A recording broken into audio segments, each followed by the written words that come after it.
నమస్కారం, welcome to Suman TV. నేను గీతాంజలి. 2025వ సంవత్సరం వచ్చేసింది. మరి ద్వాదశ రాశుల్లో జన్మించిన వారి జాతక ఫలితాలు ఏ విధంగా ఉండబోతున్నాయి?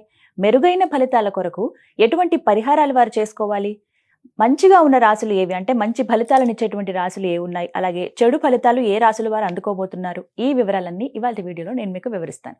వివరించేందుకు ప్రస్తుతం మనతో పాటు ఉన్నారు ప్రముఖ జ్యోతిషులు బ్రహ్మశ్రీ నందిభట్ల శ్రీహరి శర్మ గురువు గారు. వారితో మాట్లాడదాం. గురుగారు నమస్కారం అండి. వాగర్థ వివ సంపృక్తౌ వాగర్థ ప్రతిపత్తయే జగతః పితరౌ వందే పార్వతీ పరమేశ్వరౌ. సదాశివ సమారంభాం శంకరాచార్య మధ్యమాం అస్మదాచార్య పర్యంతం వందే గురు పరంపరాం. ఆదిత్యాయ చ సోమాయ మంగళాయ బుధాయ చ గురు శుక్ర శనిభ్యశ్చ రాహవే కేతవే నమః. శృంగేరి జగద్గురు పీఠాధిపతులకి, కంచి పీఠాధిపతులకి నమస్కారములు తెలియచేసుకుంటూ కార్యక్రమాన్ని ప్రారంభిద్దాం. వీక్షించేటువంటి సుమన్ టీవీ ప్రేక్షకులకి గమనిక, ఇప్పుడు మనం చెప్పుకోబోయేటువంటి రాశి ఫలాలు ఏవైతే ఉన్నాయో అవన్నీ కూడా ఆంగ్ల నూతన సంవత్సర గమనాన్ని దృష్టిలో పెట్టుకొని జనవరి 1వ తారీఖు నుంచి డిసెంబర్ 31వ తారీఖు వరకు మాత్రమే ఉన్నటువంటి గ్రహాల స్థితిగతులను బట్టి వివిధ రాశుల వారికి ఏ విధంగా ఉండబోతుందో తెలుసుకుందాం. మనకు సాంప్రదాయానుసారంగా వచ్చేటువంటి ఉగాది నుంచి ప్రారంభమయ్యే రాశి ఫలితాలని, అనగా వచ్చే విశ్వావసునామ సంవత్సరానికి సంబంధించి ఉగాది ప్రారంభమయ్యడానికి అంటే ముందుగా మళ్ళీ ఆ యొక్క ఉగాది సందర్భంగా మళ్ళీ వివిధ రాష్ట్రాల వారికి సంబంధించి రాష్ట్ర ఫలితాలు ఇవ్వడానికి ప్రయత్నం చేస్తాను. కాబట్టి ఇటువంటి దాంట్లో ప్రపంచమంతా అంగీకరిస్తున్నటువంటిది 2025 నూతన సంవత్సరం. అదేవిధంగా మనము కూడా ఆంగ్ల నూతన సంవత్సరం అనేటువంటి భావనతో ఈ యొక్క కార్యక్రమం చేస్తున్నాం. అదే ఉగాది నాడైతే మార్చి 29వ తారీఖు నుంచి మళ్ళీ 2026, 28 వరకు ఉండేటువంటి గమనం వరకు ఉండేది చెప్పేటువంటిది. అవి మనం మరియు వీడియోలో తెలియజేసుకుందాం. అదే అడగబోతున్నాను గురుగారు. అంటే సాధారణంగా ఒకటే ప్రశ్న అడుగుతారు, ఉగాది కదా అసలు చెప్పాలి జాతక ఫలితాలు అనేవి, ఈ లోపు ఏంటి అంటే ఒక సాంప్రదాయంగా అది కొనసాగిపోతుంది. అంటే మనకేమని చెప్పబడింది అంటే, ధర్మం ఏం చెప్పబడింది శాస్త్రంలో అంటేనమ్మా, ప్రపంచమంతా ఏది ఒక విషయం గురించి ఒక తాటి మీద ఉంటుందో అది ధర్మమే కూర్చుంటుంది, శాస్త్రమే కూర్చుంటుంది. ఇక మరి ద్వాదశ రాశుల వారి జాతక ఫలితాలు తెలుసుకుందాం. ముందుగా గ్రహస్థితులు ఏ విధంగా ఉన్నాయో తెలియచేస్తారా? జనవరి 1, 2025 నుంచి. ఇక గ్రహస్థితిలోకి గనక గమనించుకున్నట్లయితే ముఖ్యంగా గురువు 9th మే వరకు కూడాను ఈ వృషభ రాశిలో సంచారం చేస్తున్నాడు. 9th మే నుంచి మిథున రాశిలోకి సంచారం, 9th మే నుంచి సెప్టెంబర్ 27వ తారీఖు వరకు. ఇక సెప్టెంబర్ 28 నుంచి నవంబర్ 11వ తారీఖు వరకు కర్కాటక రాశిలో. ఇక నవంబర్ 12వ తారీఖు నుంచి డిసెంబర్ 28 వరకు కర్కాటక రాశిలోనే వక్రీకరించే స్థితి పొంది ఉండడం. ఇక శని భగవాన్ల వారిని కనుక చూసుకున్నట్లయితే 15 ఏప్రిల్ వరకు కుంభరాశిలో సంచారం చేస్తున్నారు. 16 ఏప్రిల్ నుంచి అక్టోబర్ 9వ తారీఖు వరకు మీనరాశిలో సంచారం. ఈ మధ్య కాలంలో జూలై 8వ తారీఖు నుంచి వక్రీకరించి మీనరాశిలోనే సంచారం చేస్తున్నాడు. అలాగే అక్టోబర్ 10వ తారీఖు నుంచి కుంభరాశిలో సంచారం చేస్తూ వక్రీకరించి కుంభరాశిలో. నవంబర్ 26వ తారీఖు నుంచి వక్రత్యాగము శని భగవాన్ల వారు చేస్తున్నారు. ఇక రాహుకేతులు కనుక చూసుకున్నట్లయితే 15 మే వరకు కేతువు కన్యలో మరియు రాహువు మీనరాశిలోకి. అలాగే 16 మే నుంచి సింహరాశిలో కేతువు, అలాగే కుంభరాశిలో 16 మే నుంచి రాహుగ్రహ సంచారం జరుగుతుంది. ఇక్కడ గమనించుకున్నట్లయితే ఇక్కడ వీక్షించేటువంటి ప్రేక్షకులకు అందరికీ తెలియజేయాల్సినటువంటి అంశం ఏంటంటే, ముఖ్యంగా అందరూ ఈ ద్వాదశ రాశుల గురించి రాగానే అందరూ ఆలోచించేటువంటిది ముఖ్యంగా శని దోషం, ఏలినాడు శని, అష్టమ శని, అర్ధాష్టమ శని, కంటక శని, యోగ శని, ఈ శని దోషాలు. అయితే ఇక్కడ 15 ఏప్రిల్ వరకు శని కుంభరాశిలో సంచారం చేస్తూ 16 ఏప్రిల్ నుంచి మీనరాశిలోకి సంచారం చేస్తున్నా, ఈ యొక్క జూలై 8 నుంచి మీనరాశిలోనే సంచారం చేస్తూ వక్రీకరించినటువంటి కారణం చేత మళ్ళీ ఈ కుంభరాశి ఫలితాన్ని ఇస్తాడు. అక్టోబర్ 10న కుంభరాశిలోనే వక్రీకరించి ఉన్నటువంటి స్థితిగతుల చేత ఏమవుతుంది, మళ్ళీ మకర రాశి ఫలితాన్ని శని భగవానులు ఇస్తారు. కాబట్టి అర్థం చేసుకోవాల్సినటువంటి అంశం ఏంటంటే, ఎవరికి కూడాను ఈ సంవత్సరం శని భగవానుడు యోగదాయకంగా పూర్తిగా లేడు. 12 రాశుల వారికి అష్టమ శని, అర్ధాష్టమ శని, కంటక శని, యోగ శని, దాంపత్య శని, ఈ రాశుల ఈ యొక్క దోషాల, శని దోషాలు ఏదో ఒక సందర్భంలో కొన్ని నెలల పాటు అందరూ రాశుల వారు అనుభవించాల్సిందే తప్ప ఇక్కడ ప్రత్యామ్నాయము లేదు. కాబట్టి ఇక కుంభరాశి వారికి ఏలినాటి శని వెళ్ళిపోతుందని సంతోషం కానీ, ఈ యొక్క సంబంధించి మకర రాశి వారికి ఏలినాటి శని వెళ్ళిపోతుందని సంతోషం కానీ, లేకపోతే కర్కాటక రాశి వారికి అష్టమ శని దోషం పోతుందని కానీ భావించాల్సిన అవసరం లేదు. వృశ్చిక రాశి వారికి అర్ధాష్టమ శని దోషం పోతుందని కూడా భావించాల్సిన అవసరం లేదు. ఎందుకంటే శని మళ్ళీ రుజుమార్గంలో వెళ్ళి మళ్ళీ వక్ర మార్గం చేత వక్రగతిన సంచారం చేస్తున్నటువంటి కారణం చేత 12 రాశులు శని ప్రభావానికి గురవుతాయి. కాబట్టి ఈ సంవత్సరం అన్ని రాశుల వారు శని దోష పరిహారములు ఖచ్చితంగా చేసుకోవలసినదే, అందులో సందేహం లేదు. గ్రహస్థితులు అయితే ఈ విధంగా ఉన్నాయి. గ్రహస్థితి ఏ విధంగా ఉందో తెలియజేశారు గురుగారు. మరి ఈ 2025వ సంవత్సరంలో ద్వాదశ రాశుల జాతక ఫలితాలు తెలుసుకుంటున్నాం. ఇందులో భాగంగా కన్యా రాశి వారి జాతక ఫలితాలు ఏ విధంగా ఉన్నాయి, ఎవరికి ఈ సంవత్సరం బాగా కలిసి వస్తుందో తెలియజేస్తారా? ఈ కన్యా రాశిలో జన్మించినటువంటి వారికి జనవరి 1వ తారీఖు నుంచి డిసెంబర్ 31వ తారీఖు వరకు ఏ విధంగా ఉండబోతుందో తెలుసుకుందాం. ముఖ్యంగా ఈ యొక్క కన్యా రాశిలో జన్మించినటువంటి వారికి 15 మే వరకు రాహువు మీనరాశిలో, కేతువు కన్యా రాశిలో, 16 మే నుంచి కేతువు సింహరాశిలో, రాహువు కుంభరాశిలో సంచారం చేస్తుండడం. అలాగే శని భగవానుల వారు 15 ఏప్రిల్ వరకు కుంభరాశిలో సంచారం చేస్తూ 15 ఏప్రిల్ నుంచి మళ్ళీ 16 ఏప్రిల్ నుంచి అక్టోబర్ 9 వరకు మీనరాశిలో. ఇక ఈ యొక్క సంబంధించినటువంటిది అలాగే గురుగ్రహ ప్రభావం చూసుకున్నట్లయితే 9 మే వరకు వృషభ రాశిలో, 9 మే నుంచి సెప్టెంబర్ 27వ తారీఖు వరకు మిథున రాశిలో, మళ్ళీ 28 నుంచి సంబంధించినటువంటిది కర్కాటక రాశిలో సంచారం సెప్టెంబర్ 28 తర్వాత. అయితే తర్వాత చెప్పొచ్చేది ఏమిటంటే దైవ బలం సంపూర్ణంగా ఉన్నటువంటి జాతకం ఈ యొక్క కన్యా రాశిలో జన్మించినటువంటి వారికి అద్భుతంగా యోగదాయకం. చాలా మటుకు అనుకుంటుంటారు ఇక్కడ శని ప్రభావం కూడా మీకు ఎక్కువ శాతము ఈ యొక్క శని కూడాను యోగదాయకంగా ఉంటున్నాడు. అలాగే గురువు గారు కూడా యోగదాయకంగానే ఉంటున్నాడు. అయితే ఎప్పటి నుంచి ఇవన్నీ కూడా యోగదాయకంగా ఉంటాయి? గురువు యోగిస్తున్నాడు, శని యోగిస్తున్నాడు, రాహు యోగిస్తున్నాడు, అలాగే కేతుగ్రహం కూడా కన్యా రాశి వారికి యోగిస్తుంది. ఇక ఈ సంబంధించినటువంటి రాశిలో జన్మించినటువంటి వారికి ప్రధానంగా చూసుకున్నట్లయితే 30 మార్చి వరకు గురువు మిథున రాశిలో సంచారం చేస్తూ వక్రీకరించి ఉండడం. కాబట్టి జనవరి 1 నుంచి మార్చి 30 వరకు కాస్త అనారోగ్య సమస్యలు ఎక్కువగా ఉండడము, చీటికి మాటికి చికాకులు ఎక్కువగా ఉండడము, చేస్తున్నటువంటి ప్రయత్నాల్లో కొన్ని ఆటంకాలు, డిలే అవుతుండడము, ఇవన్నీ కొంత ఇబ్బందికర పరిస్థితులుగా 30 మార్చి వరకు ఉంటుంది.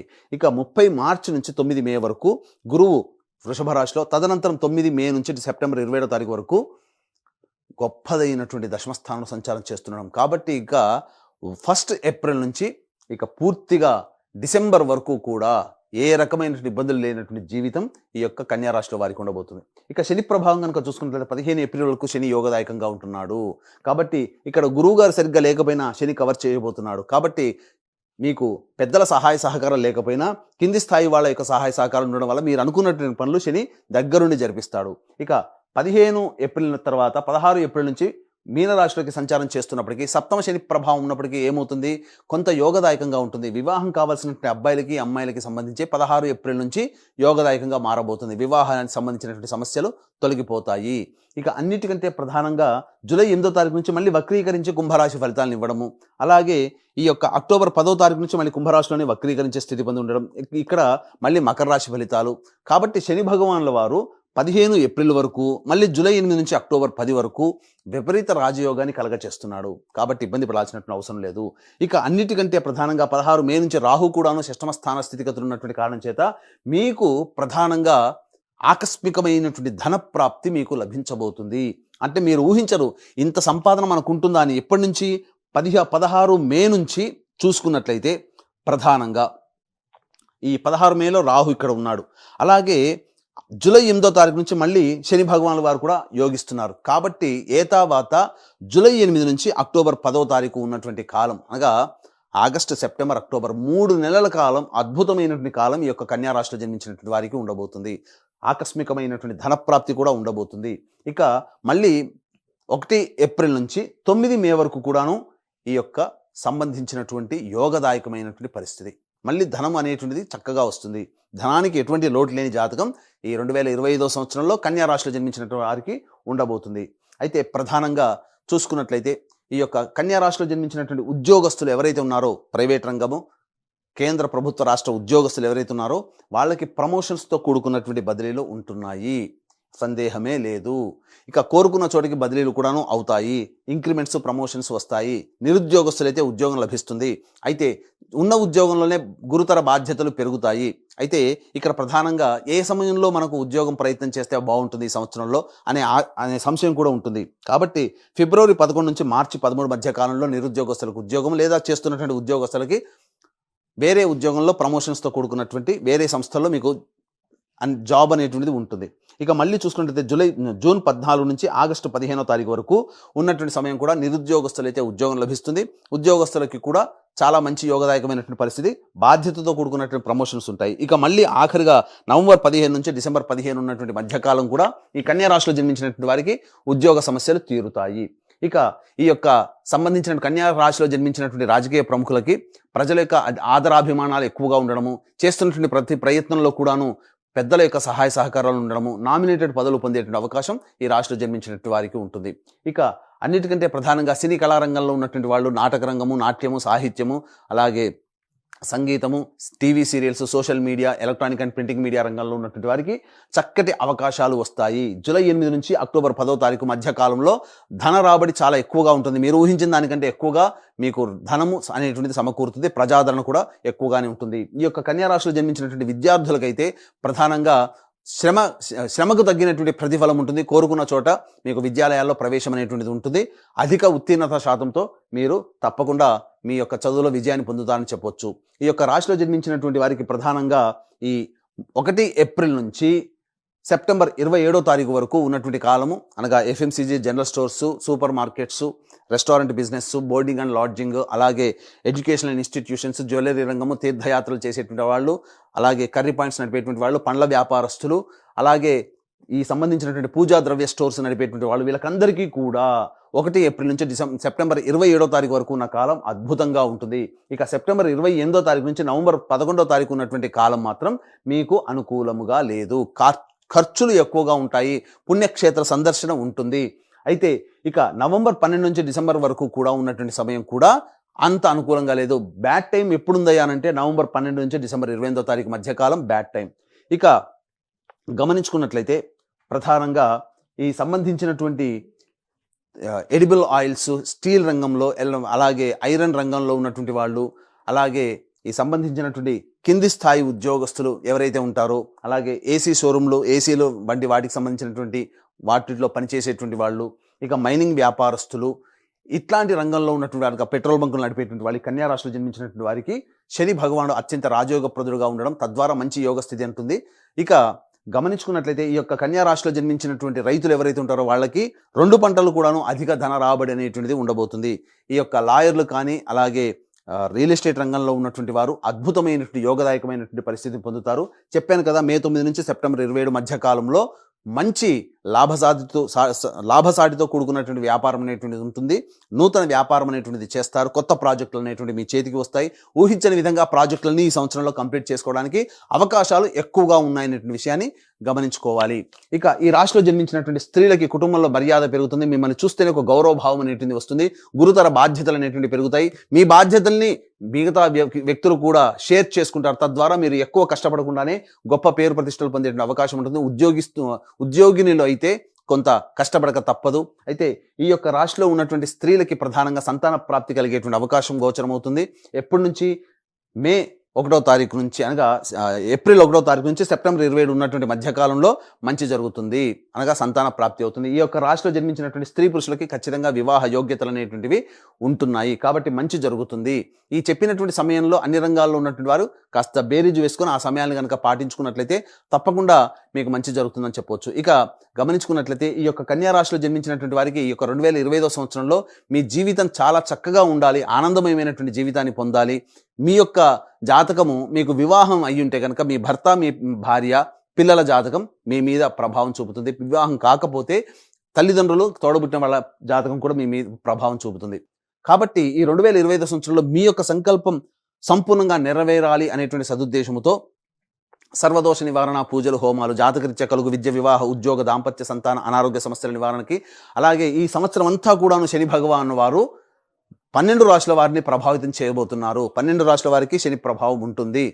అయితే ఈ యొక్క సంబంధించినటువంటి దోష నివారణార్థమే సర్వదోష నివారణ పూజలు, హోమాలు ప్రతి నెల ఒక్కొక్క పుణ్యక్షేత్రంలో ఈ 2025 సంవత్సరం అంతా కూడా మీ కుటుంబ సభ్యుల గోత్రనామాలతో చేయించడం జరుగుతుంది.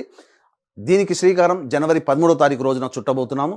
తద్వారా మీకు అన్నీ కూడాను మీ కుటుంబ సభ్యుల అందరి గోత్రనామాలతో ఈ యొక్క సర్వదోష నివారణ పూజలు, హోమాలు ప్రతి నెల జరిపించడం జరుగుతుంది. అలాగే తండ్రి వైపు, భర్త వైపు 6 తరాలు, భార్య వైపు, తల్లి వైపు 3 తరాల్లో కుటుంబంలో ఏమైనా దుర్మరణాలు ఉన్నా, అలాగే మీ కుటుంబ సభ్యులు 60 సంవత్సరాల లోపల liver problem, kidney problem, cancer రోగాలతో మరణించిన, లేదా 60 సంవత్సరాల లోపల ఏ విధంగా చనిపోయినా వాటిని పితృదోషం అంటారు. ఇట్టి పితృదోష నివారణకి పీఠం ఆధ్వర్యంలో ప్రతి నెల ఈ పితృదోష నివారణ కార్యక్రమాలు అనేటివి చేయించడం జరుగుతుంది. ఇక గమనించుకున్నట్లయితే సర్వే సర్వత్రా మీకు మంచి జరగాలనే సదుద్దేశంతో ఈ కార్యక్రమాలు చేయించడం జరుగుతుంది. మరి కన్యా రాశి వారు మెరుగైన ఫలితాలు పొందాలంటే గనక వారు ఎటువంటి పరిహారాలు చేసుకోవాలంటారు? ఈ యొక్క కన్యా రాశిలో జన్మించినటువంటి వారికి 2025 సంవత్సరంలో సమస్యలు తీరిపోవాలి అని అనుకుంటే ప్రధానంగా పౌర్ణమి రోజున గురు చరిత్ర పారాయణం ప్రారంభం చేయండి. పౌర్ణమి రోజున పూర్తి చేయండి, ప్రారంభించి పూర్తి చేయండి. ఇది చాలండి. ప్రతి నెల ఇది చేసుకుంటే మీకున్నటువంటి సర్వ సమస్యలు కూడా తొలగిపోతాయి. వీలు కుదిరినప్పుడల్లా శివాలయ సందర్శన చేసుకోవడం ద్వారా మీకు మంచి జరుగుతుందని చెప్పవచ్చు. ఇక చెప్పినటువంటి విషయాల కంటే ఇంకా విభిన్నంగా మీ జీవితం ఉందంటే మీ యొక్క జన్మజాతకంలోని నడుస్తున్నటువంటి గ్రహ దశాంతర దశల ప్రభావాలు. కావున దగ్గరలోని మంచి ఉపాసనా పరులైనటువంటి జ్యోతిష్యుని సంప్రదించి వారి సలహాలు సూచనలు కనుక పాటించినట్లయితే మరింత మెరుగైనటువంటి జీవితాన్ని పొందుతారని ఆశిస్తూ సర్వం శ్రీ ఉమామహేశ్వర పరబ్రహ్మార్పణమస్తు. చాలా చక్కగా వివరించారు గురుగారు. ధన్యవాదాలండి.